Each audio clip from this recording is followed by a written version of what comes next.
পুঠিয়া রাজবাড়ি বা পাঁচ আনি জমিদার বাড়ি হচ্ছে মহারানী হেমন্ত কুমারী দেবীর বাসভবন।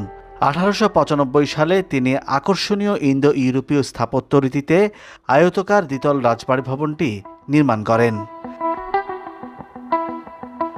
সপ্তদশ শতকে মুঘল আমলে তৎকালীন বাংলার বিভিন্ন রাজ্যের মধ্যে পুঠিয়া জমিদারি ছিল প্রাচীনতম।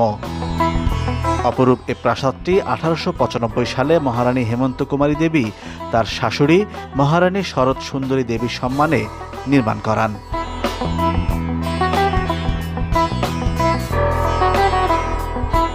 পুঠিয়া বাজারের দক্ষিণ পার্শ্বে দ্বিতল বিশিষ্ট আয়তাকার পরিকল্পনায় নির্মিত পুঠিয়া রাজবাড়িটি একটি আকর্ষণীয় ইমারত।